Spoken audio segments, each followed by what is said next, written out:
Salut à tous et bienvenue dans l'Imo sans cravate. Aujourd'hui, on a eu envie de proposer un nouveau format sur le podcast. Donc, c'est un format où on sera que tous les 2 mois, Alex, et plus pour les gens qui veulent débuter dans l'investissement immobilier, essayer un peu de donner des clés, des conseils par rapport à notre propre retour d'expérience, mais aussi aux gens qu'on accompagne et aux gens qu'on invite dans le podcast. Donc voilà, le but c'est de faire une petite série de vidéos et d'audio bien sûr si vous écoutez ce podcast, guide sur un peu chaque étape d'un investissement. Et on va commencer aujourd'hui par quelque chose d'assez basique, mais je pense qu'il est important à comprendre, surtout pour les gens qui veulent se lancer, qui se posent peut-être la question, qui est pourquoi déjà investir en immobilier aujourd'hui et comment se lancer. Donc les premières étapes pour se lancer, quelles questions on doit se poser pour réfléchir à son projet, etc. Donc voilà, salut Alex, je t'ai pas fait Salut l'intro. Thibaut, très belle intro. Voilà, donc on va essayer de faire cette série d'épisodes, comme je vous disais, sur le podcast. Il va être aussi disponible sur YouTube si vous préférez l'image. On essaiera peut-être d'insérer de temps en temps des visuels ou des outils Ouais, des petites démo dont time. on parlera voilà, dans l'épisode. Euh, voilà, cela dit, on va commencer aujourd'hui par le sujet du jour qui est pourquoi investir en immobilier en 2023. Parce que si vous avez envie d'investir, vous posez peut-être la question de pourquoi j'investirais en fait en immobilier alors que je peux faire plein d'autres choses avec mon argent ou avec mon épargne. On va essayer déjà de répondre à cette première question et dans un second temps, comment vous pouvez vous lancer, les premières questions à se poser. Pour Lisez. contextualiser, dans l'introduction de ce guide, on va un peu se représenter pour que vous sachiez d'où on vient et pourquoi on est potentiellement légitime à parler de ce dont on parle. Et donc Alex, est-ce que tu peux te présenter succinctement pour les gens qui nous écouteraient? Bon, je vais essayer de faire ça rapidement. Je suis Alexandre. J'ai démarré l'investissement immobilier en 2017-2018, il me semble. Donc ça fait un moment, j'étais étudiant encore. Et je me suis vraiment pris de passion pour l'investissement immobilier et l'immobilier en général. Et du coup, j'ai fait toutes mes études dans ce domaine-là, avec une licence, donc Bac+3 en management de l'immobilier. Et j'ai poursuivi mes études avec un master en aménagement et promotion immobilière en alternance. Donc, je faisais l'alternance chez un développeur, chez un promoteur immobilier toulousain et j'étais développeur foncier. Du coup, je cherchais des terrains avec une forte constructibilité pour y faire des logements ou commerces. En parallèle de ça, toujours de mes études, j'ai toujours continué à investir. Et ce qui m'a amené, du coup, après avoir obtenu mon master en promotion immobilière et avoir fini mon alternance, j'ai démarré une activité de marchand de biens, justement pour essayer d'aller toujours plus loin dans l'investissement immobilier et pour changer un peu du locatif également. En parallèle de ça, et avec toi, Thibaut, et Étienne, notre associé, on a créé également Sans Cravate. Donc, je crois que Sans Cravate, ça c'est né en 2019. On partageait voilà, tous nos conseils sur l'investissement, que ce soit sur les marchés financiers ou l'immobilier. Et après, l'immobilier a pris un grand pas dans Sans Cravate. Et du coup, on a lancé véritablement l'entreprise en 2021 dans le but d'accompagner des personnes à investir dans l'immobilier de façon sereine et rentable. Bon, bah, très bien, très clair. Donc voilà, au moins vous avez un petit peu le parcours d'Alex. Donc vous l'aurez compris, Alex, c'est vraiment un expert de l'immobilier. En tout cas, ça fait depuis ses 19 ans, même 18 ans peut-être, qu'il fait que de l'immobilier. Donc sous différentes casquettes, marchand de biens, locatif, un peu dans tous les types d'exploitation, Ouais. tous les types d'actifs, etc. Et moi, pour ma part, Et oui, Thibaut, ouais, présente-toi du coup, parce que peut-être qu'on connaît un peu plus mon parcours, mais le tien un peu moins. Donc c'est vrai, ça serait bien que tu te présentes en détail et ce que tu as fait comme étude et comme expérience aussi ouais, professionnelle. ouais. Bah alors moi, contrairement à toi, j'ai pas vraiment d'expertise en immobilier. J'ai pas fait mes études en immobilier. Donc c'est venu plus tard pour moi, l'IMO. Moi, j'ai fait un diplôme d'ingénieur euh, avec lequel j'ai continué par un master en finance parce que à ce moment-là, bah, comme tu disais, il y avait sans cravate et donc la finance était un gros sujet qui m'intéressait. Suite auquel j'ai pu bosser en tant qu'analyste en banque d'affaires. Donc là, enfin, c'est là que j'ai trouvé le premier lien avec l'immobilier parce que donc mon job, c'était de pouvoir mettre en relation des gens des personnes qui cherchent des financements, soit pour leurs entreprises, soit pour des projets IMO, et soit dans des opérations de rachat, de cession, de fusion-acquisition, face à des investisseurs. Et donc moi, je faisais le lien, donc j'étais chargé de monter des dossiers pour les chercheurs, enfin ceux qui cherchent le financement, à présenter aux investisseurs. Donc voilà, j'ai été amené à bosser pour des promoteurs, des marchands de biens, sur des OP qui allaient jusqu'à on va dire entre 5 et 20 millions. Et donc moi, c'est cette partie-là, financement, plutôt que je maîtrise. Le sujet IMO arrivait plus tard dans ma vie, du coup. Moi, j'ai investi, j'ai acheté mon premier appart juste l'année dernière, sous tes conseils. Euh, donc voilà, pour recontextualiser, du coup, c'est vraiment Alex qu'on va dire qui a la partie expertise. Après, tu as plein de connaissances, notamment, comme tu l'as dit, au niveau de la finance et de l'économie Oui, sur le voilà. fonctionnement mondial, quoi. Voilà. Donc, ce qui peut avoir un gros intérêt pour comprendre, par exemple, le contexte dans lequel on se situe aujourd'hui. Voilà, ça peut aider pour ça, effectivement. Après, voilà, sur le terrain, je vais être moins bon que toi. Mais c'est pas grave parce que avec Sans Cravate, on accompagne aussi beaucoup de gens. Donc, Et on se complète. voilà, j'entends quand même parler IMO toute la journée depuis presque 2 ans maintenant. Donc, je commence à avoir quelques notions. Voilà, donc ça, c'était juste pour nous présenter, pour que vous sachiez si vous avez envie de continuer à nous écouter ou pas par rapport à ce parcours-là. On va pouvoir attaquer vraiment le sujet du jour pour recentrer. Pourquoi, du coup, investir en immobilier aujourd'hui et pourquoi investir en immobilier tout court d'ailleurs? Pourquoi investir dans l'immobilier en 2023? Déjà, il faut savoir qu'il y a 6 principes majeurs. Premièrement, ça va être le marché. Concernant le marché de l'immobilier, aujourd'hui, on peut le dire, on tourne cet épisode, on est en octobre 2023, on est en crise de l'immobilier. Clairement, il ne faut pas avoir peur de le dire. C'est la merde, on est en crise du logement et il y a de plus en plus de personnes qui ont du mal à se loger. On le voit, enfin, même au niveau de notre entourage, les personnes qui cherchent une location, c'est de plus en plus difficile. Les propriétaires demandent de plus en plus de documents. Ils ont de plus en plus de choix aussi. Surtout, ils augmentent les loyers et tout ça aussi. Oui, oui, mais clairement. Mais parce qu'il y a une pénurie. C'est l'offre et la demande. On en revient toujours au même stade et c'est toujours la même chose.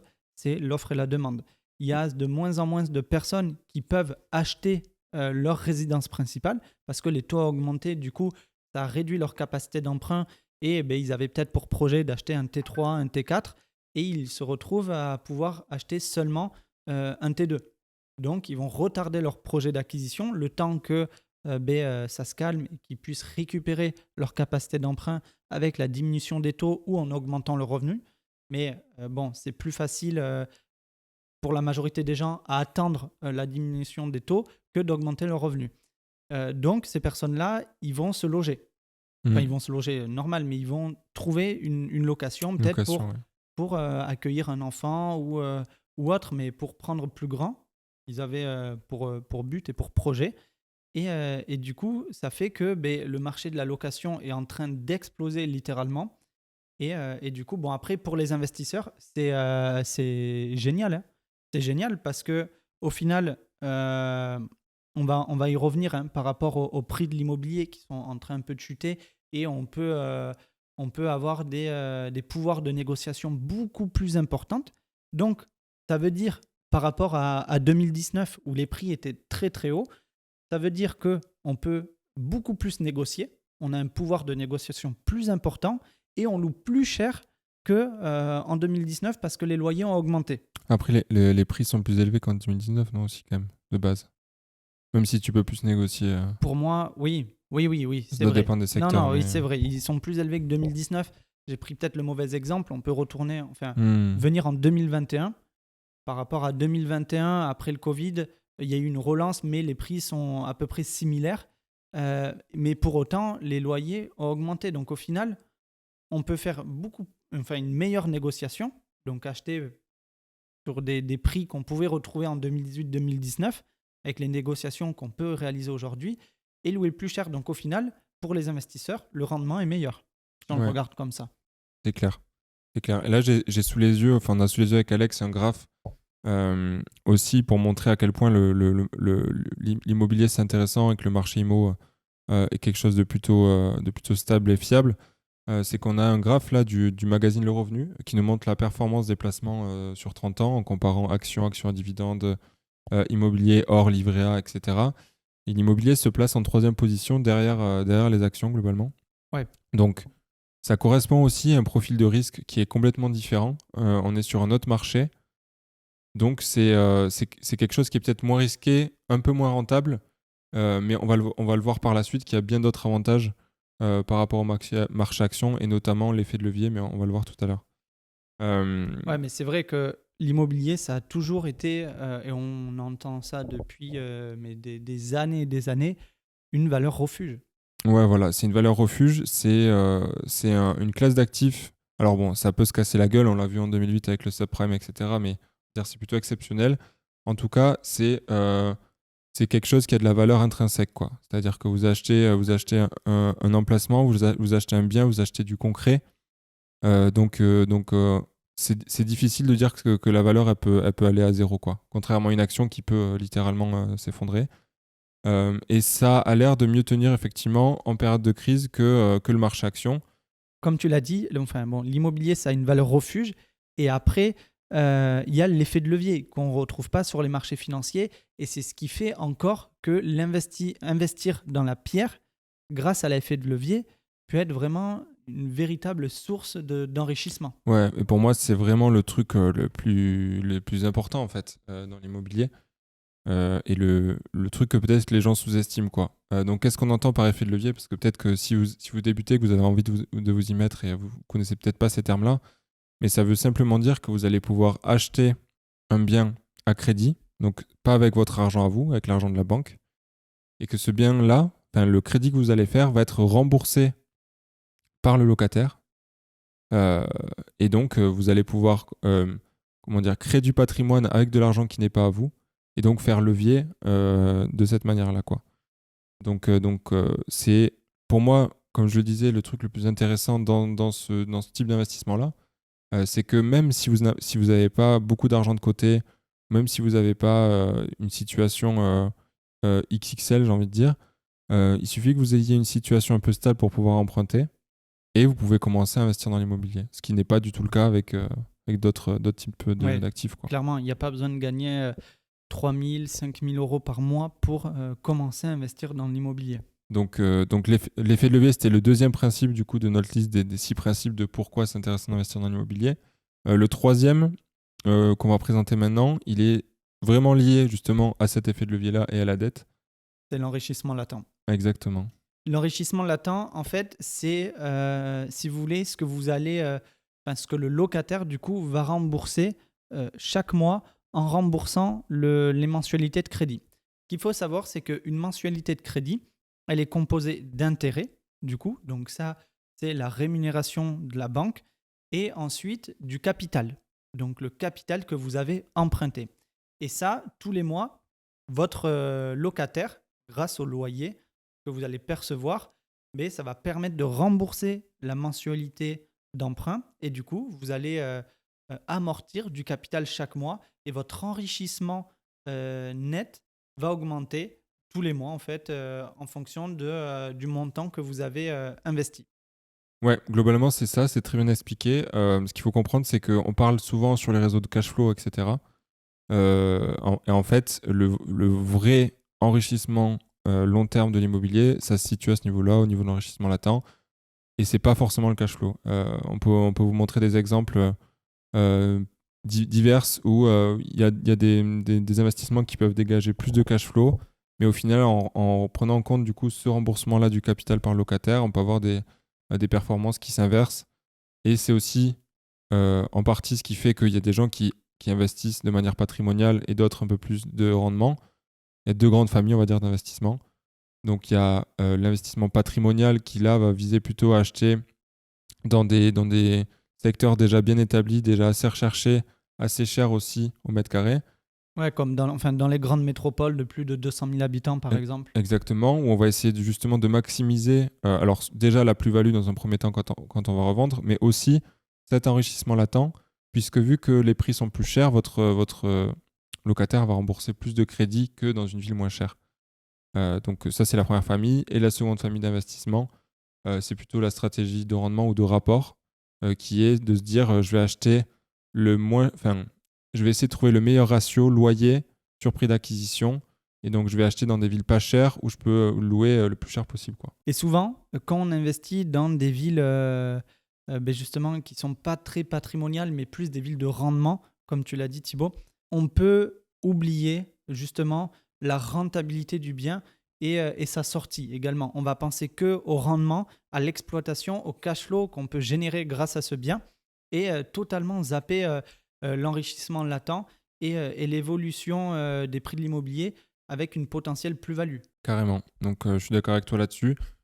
C'est un sujet qu'on abordera plus tard, les stratégies, etc. Donc là, voilà, c'était juste pour vous expliquer le concept de l'enrichissement, du l'enrichissement latent, l'enrichissement patrimonial. Tout dépend des objectifs aussi, mais comme Voilà. tu dis, on parlera des stratégies Ouais, bien plus tard. Je pense qu'on fera même un épisode dédié peut-être pour ça, parce que je sais que c'est un sujet qui vous concerne. Si vous avez envie d'investir, vous êtes peut-être même déjà dans les recherches ou en train de vous former. Et je sais que ce sujet-là de choisir une stratégie et de s'y coller, c'est un vrai sujet qui peut vous bloquer parfois. Donc on fera un épisode là-dessus. Complètement. Mais juste pour que vous sachiez, on va dire qu'il y a un peu deux grandes familles d'investissement et de vision de l'investissement. Quatrième principe de pourquoi investir dans l'immobilier, on va parler là d'inflation. Donc le quatrième principe, c'est que l'immobilier, enfin le fait d'investir dans l'immobilier vous protège de l'inflation. Salut, c'est Alex. Juste avant de poursuivre l'émission, je te rappelle que tu peux télécharger gratuitement notre formation sur l'investissement immobilier où on te partage comment construire ta stratégie d'investissement pour te lancer sereinement. Pour ça, rien de plus simple, tu as juste à cliquer sur le lien en description pour la recevoir tout de suite dans ta boîte mail et je te laisse pour la suite de l'émission. Ensuite, pour continuer dans nos 6 principes de pourquoi investir dans l'immobilier, il va y avoir l'inflation. Pourquoi l'immobilier, ça peut nous protéger de l'inflation? Et déjà, Thibaut, j'ai envie de te poser la question pour que tu nous expliques qu'est-ce que l'inflation. Ouais, alors je pense que vous êtes déjà peut-être un peu au fait de ce mot-là si vous écoutez ce podcast et si vous êtes intéressé par l'investissement de manière large. Mais qu'est-ce que c'est l'inflation? C'est tout simplement une sorte de hausse du niveau des prix généralisé qui engendre du coup mécaniquement une perte de pouvoir d'achat. Donc quand je le dis comme ça, c'est pas du tout clair, mais je vais donner un exemple très clair. En 1980, c'est un exemple factice, hein, mais c'est juste pour voilà, qu'on comprenne. Par exemple, en 1980, vous payez votre baguette de pain 25 centimes. Eh ben, aujourd'hui, en 2023, vous allez peut-être la payer 1 euro. Voire 1,10 €. Ouais, 1,10 €. Voire Voilà. 2 € peut-être à Paris. Donc les prix ont augmenté de manière générale, ce qui fait que pour un même niveau de salaire, eh ben, forcément, vous allez pouvoir acheter moins de choses. C'est un peu le principe de l'inflation. Donc si vos revenus, ou en tout cas votre capital, votre argent ne travaille pas à un taux supérieur à voilà, l'inflation. un taux supérieur à celui de l'inflation, ben en fait, vous vous appauvrissez mécaniquement, quoi. Et ça peut être le cas si vous êtes le genre de personne qui laisse toute son épargne dans un livret A, ben c'est ce qui est en train de vous arriver en ce moment même, en fait. Vous êtes en train de perdre de l'argent tous les jours en laissant votre argent dans un livret A parce que le taux que vous rémunère le livret A est bien inférieur à celui de l'inflation aujourd'hui. Mais du coup, je vais faire Enfin, je vais poser une question. Pourquoi, du coup, l'immobilier, ça peut nous protéger de cette inflation? Alors pourquoi ça protège de l'inflation? Parce que le fait vous allez placer votre argent dans un actif qui est donc le bien immobilier qui va généralement prendre de la valeur au moins en suivant l'inflation. Donc déjà, il y a l'actif en lui-même qui va s'apprécier avec le temps et du coup, voilà, qui va compenser un peu cet effet de l'inflation. Il y a aussi que les loyers, si vous faites 100% du locatif, les loyers vont aussi augmenter avec le temps et vont aussi pouvoir du coup s'ajuster à l'inflation. Et tout simplement, vous allez avoir un placement qui aura une rentabilité bien supérieure en fait à l'inflation. Du coup, juste mécaniquement, vous mettez votre argent et vous développez votre argent dans quelque chose qui est plus rémunérateur que le taux de l'inflation ou qu'un livret A ou quoi que ce soit. Et donc, ça protège à minima votre épargne, le fait d'investir dans l'immobilier, bien plus que si vous laissez votre argent sur un livret A. Ça, c'est une très bonne raison d'investir dans l'immobilier, du coup. Carrément, c'est un truc auquel on passe pas forcément quand on commence à s'intéresser à ces sujets-là. Mais en fait, si les gens investissent à la base, c'est pour ça, quoi. C'est pour éviter de se faire trop manger par l'inflation. Et vous l'avez sûrement senti, hein, généralement, c'est une hausse des prix un peu généralisée, mais il y a certains secteurs où on le ressent plus que d'autres en fonction des périodes. Mais ça peut être quand vous allez faire vos courses, vous avez vu que tout a augmenté, mais votre salaire n'a pas suivi. L'essence, c'est pareil. L'énergie, c'est pareil. Donc voilà, il y a des sujets comme ça où on n'a pas envie de vouloir se faire grignoter par l'inflation. Et après, on arrive du coup sur ce 5e principe de pourquoi investir dans l'immobilier, ça va être le coût de l'inaction. Est-ce que tu peux nous expliquer rapidement qu'est-ce que c'est le coût de l'inaction? Donc ouais, le coût de l'inaction, c'est un truc qui est pas souvent pris en compte par les gens en fait. Les gens le conscientisent pas vraiment. Mais qu'est-ce que c'est? C'est simplement en fait, le manque à gagner que vous avez eu à pas investir plus tôt. Et c'est un truc nous qu'on prend en compte. C'est-à-dire que si vous aviez pour projet d'investir il y a 2 ans et que vous l'avez toujours pas fait, alors oui, les taux ont augmenté, donc vous avez trouvé des excuses ou quoi pour pas investir. Mais en fait, pendant 2 ans, vous auriez pu amortir du capital, gagner du cash flow, potentiellement revendre un bien, enfin peu importe. Mais du coup, ça a vraiment un coût important. En fait, c'est le coût du passage à l'action, quoi. Ouais, clairement. Il y a plein de personnes qui, comme tu l'as dit, se trouvent des excuses en disant les taux sont trop élevés. Avant ça, c'était les prix de l'immobilier étaient trop élevés. Après ça, il y a eu le coût de la rénovation, le coût de construction a augmenté, les matériaux ont explosé, c'est plus rentable. Mais il y aura toujours une bonne excuse, sauf que ce que les gens oublient, c'est, comme tu dis, le coût de l'inaction. Ils ne pensent pas du tout au coût de l'inaction. Et ça, c'est, par rapport à ma propre expérience, c'est quelque chose que j'ai vécu parce que il y a un moment où je voulais avancer très vite dans l'investissement immobilier et je cherchais l'opération parfaite. Pourtant, j'avais déjà investi, mais je me suis dit, maintenant, on accélère. Et je souhaitais l'opération parfaite. Et cette opération parfaite n'est jamais arrivée, bien évidemment. Et j'ai perdu 1 an à la trouver. Ouais, Alors que je ne me serais pas posé trop de questions. J'aurais investi de la manière dont je savais investir à l'époque. J'aurais créé de l'enrichissement latent déjà avec le remboursement du capital via le loyer encaissé. Et je me serais créé aussi de l'expérience pour les prochaines opérations, parce qu'on apprend toujours dans l'investissement immobilier sur toutes les opérations. Une personne qui a pu faire 50 opérations immobilières dans sa vie, sur la 51e, elle apprendra quelque chose de nouveau. ouais, Parce que donc tous oui, les projets sont différents, les cas sont différents, que ce soit sur la négociation ou autre. Mais en tout cas, j'en reviens, parce que là, je m'éloigne. Donc vraiment, ce coût de l'inaction est important. Et je ne sais pas si Thibaut, si tu as un exemple pour vulgariser si, un si, peu tout si, ça. si, si, carrément. J'ai un exemple, mais juste avant, je suis 100% d'accord avec toi. C'est un sujet qui revient très souvent. Si vous avez pour projet d'investir dans l'immobilier que vous ne l'avez pas encore fait, n'essayez pas d'attendre l'opération parfaite. Vous allez perdre énormément de temps pour rien. Alors si vous la trouvez par chance, tant mieux. Mais généralement, la première que vous allez faire, ça ne va pas être la meilleure opération du monde. Et c'est normal. Déjà, vous allez apprendre sur la première opération. Vous allez peut-être faire des erreurs, même si vous êtes formé. Mais quand même important de se former. Et surtout, en fait, les meilleures opérations, c'est comment dire, c'est ceux qui ont de l'expérience dans le milieu qui ont accès, quoi. C'est Oui, par le réseau, c'est par tout ça. ouais, Donc vous complètement. cassez pas trop la tête avec la première, faites une opération rentable bien sûr, mais passez à l'action, quoi. S'il y a un conseil qu'on peut donner. Ah, mais vraiment, le conseil qu'on peut donner, vraiment le must du must, c'est facile à dire, plus difficile à faire, mais c'est de passer à l'action. Mais justement, ouais, voilà, c'est plus difficile à faire, mais nous, avec ces petits guides qu'on essaie de faire et tout le contenu qu'on vous propose, on essaie de vous faciliter la tâche au maximum. Ouais, Mais après, mais comme voilà. tu disais, bon, faut pas y aller non plus tête baissée. Il faut quand même se former pour éviter Ah les non, mais oui, grosses bien sûr. erreurs. Comme tu as dit, les erreurs, il y en aura, il y en a tout le temps. Mais c'est vraiment d'éviter les grosses erreurs qui peuvent nous mettre en difficulté financière. Oui, Donc oui, déjà, ça voilà. passe par bien analyser la ville, connaître son profil investisseur pour savoir ce qu'on souhaite réaliser en termes d'investissement Donc, qui est carrément. lié avec ses objectifs, mais ça, on en fera un autre épisode. Voilà, comme tu dis, tout ça, c'est des sujets on vous fera une suite d'épisodes du coup à celui-ci. Et n'hésitez pas d'ailleurs à nous mettre en commentaire s'il y a des sujets que vous voulez aborder sur ces guides-là. Nous, on en parlera avec plaisir.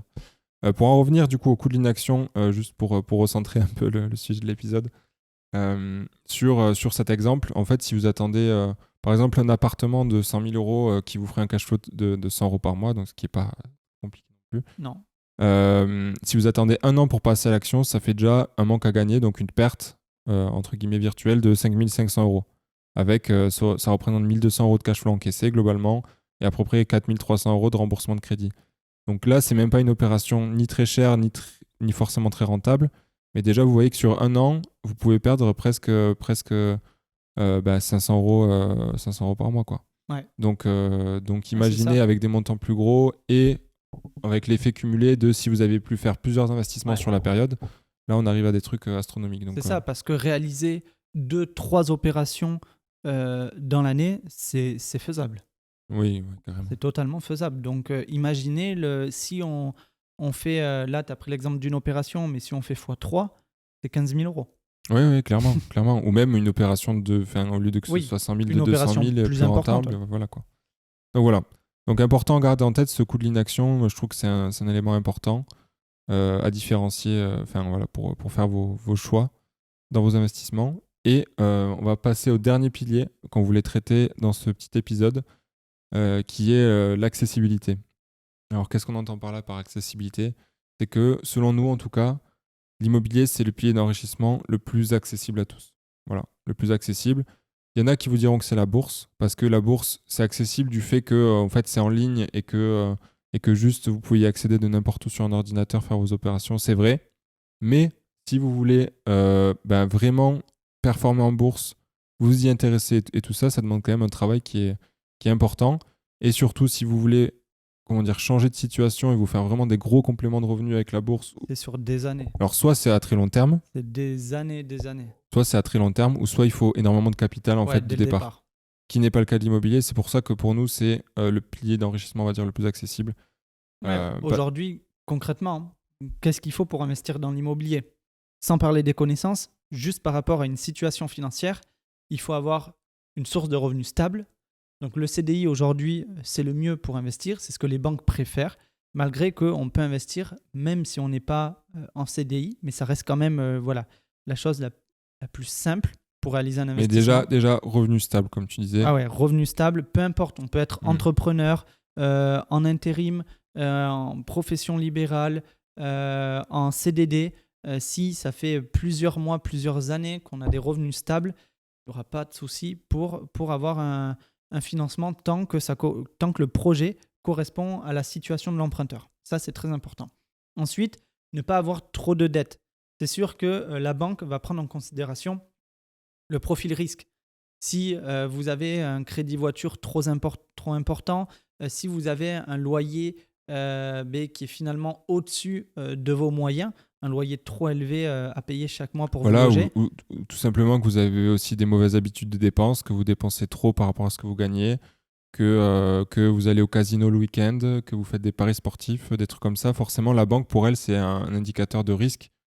Et donc, tout ça, c'est des choses, bien sûr, à traiter en amont, mais c'est pas des choses insurmontables, quoi. Juste avoir une source de revenus stable, ne pas être trop endetté, avoir un reste à vivre qu'on appelle acceptable et avoir un minimum d'épargne. Alors, c'est toujours possible de se faire financer à 110%. On a Oui. des membres qui, encore aujourd'hui, en octobre 2023. 2023, y arrivent sans problème. Simplement, ça va être plus simple si vous avez des bonnes situations que des mauvaises situations. Mais dans tous les cas, nous, on recommande quand même d'avoir à peu près 10% de ce que vous voulez investir en épargne pour payer un peu ce qui est frais de notaire et frais de dossier bancaire. Et généralement, ça suffit pour financer une opération. Voilà. En tout cas, tu as bien résumé que l'immobilier reste vraiment très accessible C'est ça, en fait. pour les personnes qui s'en donnent les moyens. Voilà, c'est ça. Comme tu disais, sans le facteur connaissance, après, il faut apprendre, bien sûr, mais comme tout dans la vie. Mais vous avez juste besoin d'une situation stable, de ne pas être trop endetté et d'avoir des dépenses correctes, quoi. Et de passer à l'action. Voilà. Je pense qu'on a fait le tour de ce pourquoi investir en immobilier aujourd'hui. Selon nous, en tout cas, selon nos critères, on trouve que c'est les 6 critères les plus importants à garder en tête quand vous voulez vous lancer. Les 6 principes majeurs pour investir. Il y en a d'autres, hein, il y en a plein d'autres. On pourrait tourner cet épisode pendant des heures encore. Mais je pense que là, c'est quand même les plus importants, les plus impactants, à mon sens. Donc voilà. Carrément. Comme on vous le disait en début d'épisode, on compte faire vraiment une série importante avec ces petits guides. Voilà, nous, c'est quelque chose qui nous tient à cœur de partager de l'information, de la connaissance au plus grand nombre gratuitement sur l'immobilier. C'est un peu notre marque de fabrique. Donc, si vous avez des idées de sujets que vous voulez aborder ou de questionnements précis ou même juste exposer vos problématiques pour qu'on voit comment on peut vous aider en épisode, n'hésitez pas à le faire en commentaire sur Spotify, sur YouTube, peu importe. Et on reviendra très vite avec une prochaine vidéo qui, je pense, sera sur un peu les étapes pour se lancer, définir ses objectifs, penser à son projet et les étapes pour se lancer. Les bonnes questions à se poser avant Voilà, de exactement. commencer Les questions à se son poser, projet. les questions à se poser avant de se lancer. Et un petit overview des étapes, on va dire, pour lancer un projet d'investissement. Et ensuite, je pense qu'on rentrera dans chacune de ces étapes-là pour apporter notre retour d'expérience. Voilà, on ne prétend pas avoir la science infuse ou tout savoir, mais en tout cas, voilà, on a des choses à dire, je pense, avec notre expérience. Et si ça peut vous aider, c'est tant mieux pour nous. Donc voilà, merci à tous pour avoir écouté cet épisode jusqu'au bout. Et je vous dis à très vite pour le prochain guide. À très vite. Ciao.